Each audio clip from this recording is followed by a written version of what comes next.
সামনেই কিন্তু জগন্নাথ দেবের রথযাত্রা। এই যে আষাঢ় মাসের রথযাত্রা প্রসঙ্গে আপনারা অনেক কিছুই আমার কাছে জানতে চেয়েছেন।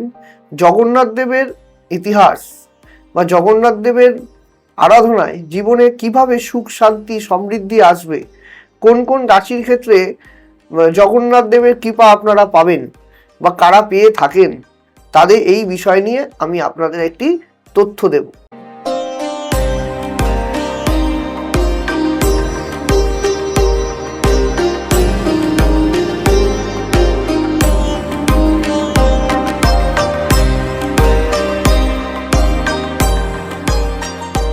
নমস্কার, আমি জ্যোতিষী রাজদীপ শাস্ত্রী আবারও আপনাদের সামনে চলে এলাম নতুন অনুষ্ঠান নিয়ে। আজকে যেই বিষয় নিয়ে আমি আলোচনা করব, আপনারা অনেকেই আমায় প্রশ্ন করেছেন এবং জানতেও চেয়েছেন। সামনেই কিন্তু জগন্নাথ দেবের রথযাত্রা। এই যে আষাঢ় মাসের রথযাত্রা প্রসঙ্গে আপনারা অনেক কিছুই আমার কাছে জানতে চেয়েছেন। জগন্নাথ দেবের ইতিহাস বা জগন্নাথ দেবের আরাধনায় জীবনে কিভাবে সুখ শান্তি সমৃদ্ধি আসবে, কোন কোন রাশির ক্ষেত্রে জগন্নাথ দেবের কৃপা আপনারা পাবেন বা কারা পেয়ে থাকেন, তাদের এই বিষয় নিয়ে আমি আপনাদের একটি তথ্য দেব।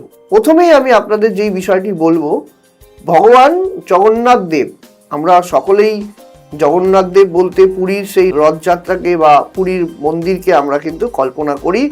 তারপরে ভারতবর্ষে বিভিন্ন জায়গায় মানুষ কিন্তু জগন্নাথ দেবের পুজো করে, কিন্তু মূল কেন্দ্র বিন্দুতে পুরীর জগন্নাথ মন্দির রয়েছে এবং মানুষের ঘরে ঘরেও জগন্নাথ দেবের পুজো করা হয়, আরাধনা করা হয়, রথ টানা হয়, রথযাত্রা করা হয়। একটা শুভ দিন, শুভ একটা কাল, শুভ সময় এই রথযাত্রাকে কেন্দ্র করে কিন্তু মানুষের জীবনে আসে। দেখুন, প্রভু জগন্নাথ জগতের নাথ, নয়ন পথগামী, এবং জগন্নাথ দেবের যে মন্দির প্রসঙ্গে আমি বলি, পুরীর যে মন্দিরটা রয়েছে সেই মন্দিরের অনেক অলৌকিক ঘটনা রয়েছে, তা বলে আমি শেষ করতে পারবো না। তার মধ্যে দু চারটে রহস্য আমি আপনাদের বলে দিচ্ছি।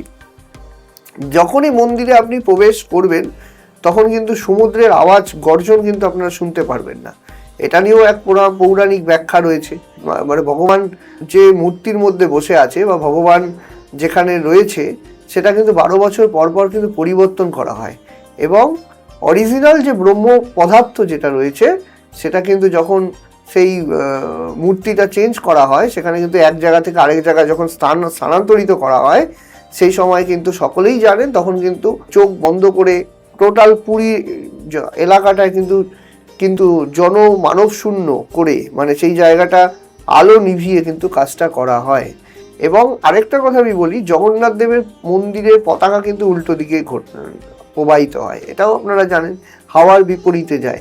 এই যে অলৌকিকতায় ভরা জগন্নাথ দেব হচ্ছে একজন রাজা।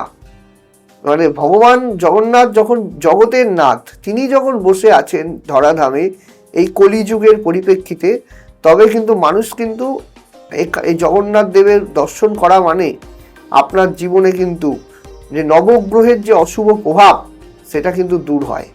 এটা কিন্তু আমি বলছি না, জগন্নাথ দেবের ওপরে প্রত্যেকটা গ্রহ কিন্তু দেখবেন, নাকের মধ্যে রয়েছেন মঙ্গল গ্রহ, বাঁ চোখে রয়েছে চন্দ্র, ডান চোখে রয়েছে সূর্য, মুখমণ্ডলে শনি, কানে বৃহস্পতি। এই যে জগন্নাথ দেবের যে স্বরূপটা দর্শন করা, বাড়িতে জগন্নাথ দেবের মূর্তি রাখা, গাড়ি বাহন যারা চালাচ্ছেন, যারা 2 চাকা অথবা 4 চাকা চালাচ্ছেন, মাঝে মাঝে অ্যাক্সিডেন্ট হচ্ছে, দেখা যাচ্ছে যে জগন্নাথ দেব কিন্তু রথে চড়তে খুব ভালোবাসেন। গাড়িতে কিন্তু জগন্নাথ দেবের স্টিকার রাখুন, হ্যাঁ, নির্দিষ্ট শুভ দিনে কিন্তু স্থাপন করুন। পুষ্যা, অনুরাধা এবং বিশাখা, এই সমস্ত নক্ষত্রে এই স্টিকার বা মূর্তিগুলো স্থাপন করুন, তবে দেখবেন আপনার জীবনে কিন্তু সৌভাগ্য বৃদ্ধি হবে।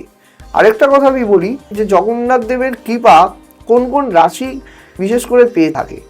আমি বলতে চাই, প্রত্যেকেই ভগবানের কৃপা ধন্য হয়ে থাকেন, কিন্তু বিশেষ বিশেষ রাশির ওপরে আমি দেখেছি ভগবানের কৃপা দৃষ্টি বেশি করে বর্ষিত হয়। বিশেষ করে বৃষ রাশির লোকেদের প্রতি কিন্তু ভগবান জগন্নাথ দেবের কৃপা বর্ষিত হয়।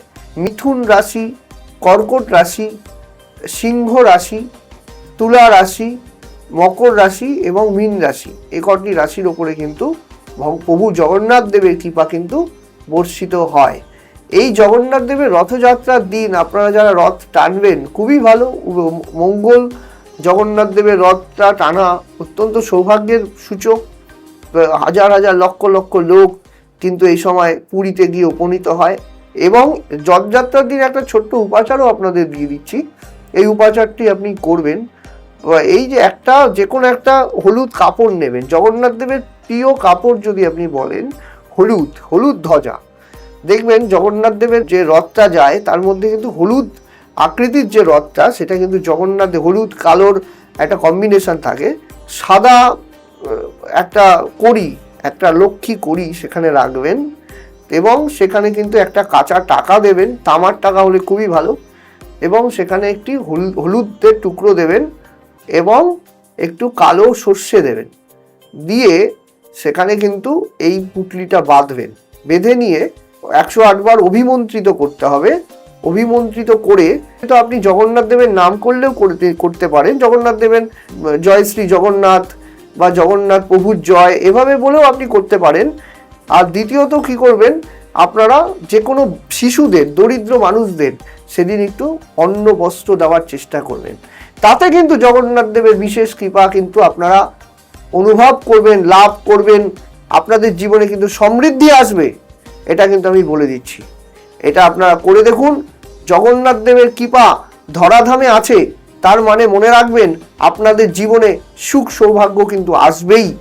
এবং আরেকটা কথা আমি বলে রাখি, যারা এই সমস্ত রাশি লগ্ন যাদের শনি 7.5 রয়েছে তারাও কিন্তু এই উপাচারটি করতে পারেন, তাদের জীবনেও কিন্তু ভালো উন্নতি হবে।